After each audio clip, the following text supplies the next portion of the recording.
징역형이 좀 줄어들고 벌금도 좀 줄었나요? 그런 상태이지만 이걸 가만히 보니까요. 국정농단 사건을 보자면 삼성그룹에서 433억 원대 뇌물을 약속했다. 또 블랙리스트가 있다. 또 박근혜 정부가 대기업에 K스포츠나 그런 출연금을 강요했다. 이거잖아요. 근데 여기서 볼 때는 국정농단 이 세 사건에 삼성그룹에서 뇌물 약속한 거 이거는 뭐 노무현 이하 모든 정부에서 삼성이 이런 식으로 뇌물을 주는 거 아니었나요? 그런데 단지 이 박근혜 정부에서 블랙리스트도 상당히 있는 걸로 보는데요. 저는 블랙리스트가 없다면 화이트리스트가 있어서 어떤 문화예술계를 밀어주는 게 확실히 눈에 보입니다. 그런데 뭐 굳이 박근혜 시절에는 이랬다라고 이걸 뭐라고 그럴 수는 없지 않겠어요? 피차 일반인데. 그리고 국정원의 특수활동비 상납 이것도 이렇게 국정원과의 관계가 특수하다는 거죠. 정부가 한국 정부는. 그래서 이게 좀 너무 슬픈 일입니다. 그리고 옛 새누리당 공천 개입 이거는 징역 때릴 것도 없어요. 지금 현 정부에서 부정선거를 그렇게 해놓고 좀 뻔뻔한 것 같습니다. 그리고 이 기소 사건의 판결은 뭐 징역 한 2년 정도의 벌금을 지금 최순실이 갖고 있는 재산이 많다 그러니까 벌금을 좀 더 뭐 200억이면 200억 이렇게 해가지고 그것을 뭐 나눠서 낸다든가. 그리고 삼성도 마찬가지예요. 벌금이 뭐 4조 원일 수가 있는지는 몰라도 뭐 2조라고 그래요. 그러면 벌금이 2조 원이다. 그러면 그거를 매년 나눠서 갚으면 되지. 그걸 갖다가 시간을 막 끌어가지고 해결책 없이 실리도 없이 그렇게 마냥 그 재판을 걸고 있는 것도 문제가 있다고 봅니다. 그래서 이런 식으로 내로남불이잖아요. 그렇게 하면 한국 사회는 계속 정치적으로 분열될 수밖에 없죠. 우리가 뭐 친중이다 친미다 해서 한국 정부가 제대로 결정을 할 수 없는 부분이 있을 거예요. 그건 현실적으로 있을 거라고 생각하지만 그렇다 하더라도 기존의 다른 정부가 한 일에 대해서 이렇게 대법원이 마치 자신들은 완전히 깨끗한 사람들처럼 행동하는 건 좀 무리가 있다고 봅니다.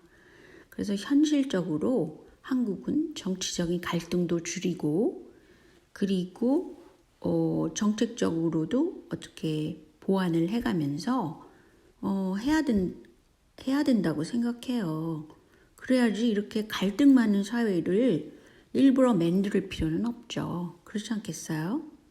그래서 저는 주장하는 게 첫째는 그 돌아가신 분이라고 하는 그분의 적어도 얼굴은 공개해야 된다라는 점입니다. 이거는 사회주의 사회에서도 유명한 사람이 돌아가시면 무슨 뭐를 특별한 그런 약물을 넣어서라도 그 보존을 하고 뭐 그러잖아요.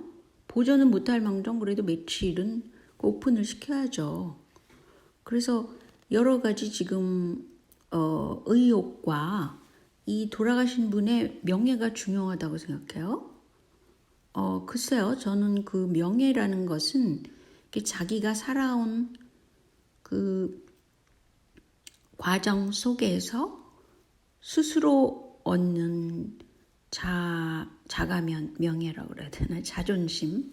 그것이 가장 큰 문제라고 생각합니다. 가장 큰 이슈가 돼야 된다고 생각합니다. 지금 박원순 시장은 자존감이 상당히 떨어져 있을 거라고 생각합니다. 그렇지만 지금 이 여비서가 앞으로 겪을, 평생 겪을 그 일에 비하면 그 공직자로서 누릴 거 다 누렸잖아요. 그리고 그런 상태에서 지금, 그리고 서울시는 특별히 그 많은 그 사람을 꽂아놨겠죠? 지난번 부정선거에도 보니까 정말 기가 막히게 했어요. 부정선거를 어떻게 기존의 정부들이 했지만 그래도 양심상 조금씩 했다고 볼 수 있습니다. 뭐 댓글 부대 동원한 게 아니잖아요. 이거는 완전히 무슨 중국 정부의 힘을 빌어가지고 그래 우리는 공산당이 있다. 이거 아니에요. 중국 공산당이 있다.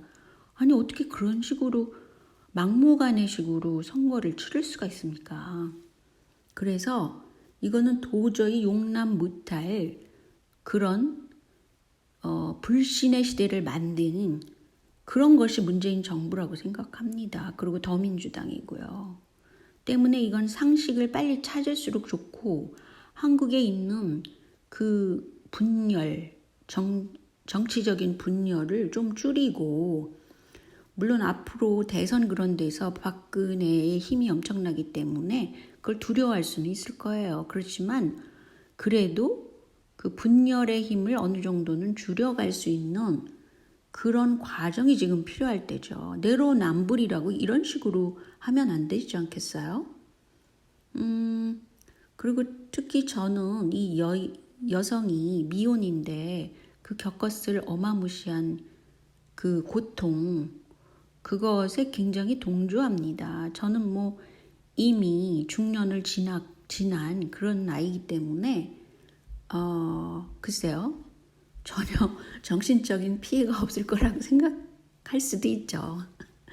제가 만약에 당했다 그러면 어떻게 잘 피해 나갔을 것 같은데 이 여성은 피해자잖아요. 그래서 피해자의 입장에서는 이거는 엄청난 고통입니다. 이해찬 씨가 생각할 수 없는 그런 고통이에요.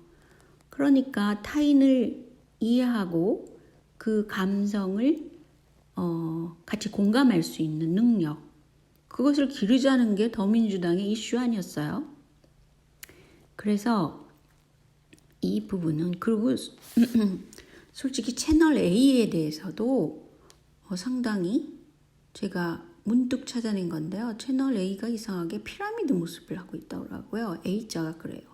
그래서 제가 그 뉴스에 대해서 상당히 걸르고 지금서부터 보게 되는데 이런 문제가 또 있네요. 근데 이제 앞으로 한국이 어떤 식으로 갈지 그것은 모르겠으나 지금 현재 당면하고 있는 일을 그래도 상식선에서 제대로 바로잡고 가야 한다고 생각합니다. 왜냐하면 계속 선거가 남아있기 때문에 이 선거 문제도 부정선거를 방지할 그런 제도를 빠르게 마련하는 것이 모든 정치인의 과제라고 생각합니다. 그래서 얼렁뚱땅 이렇게 애도쇼로 넘어갈 필요가 있을까라는 생각이 듭니다. 자, 여기까지만요. 안녕히 계세요.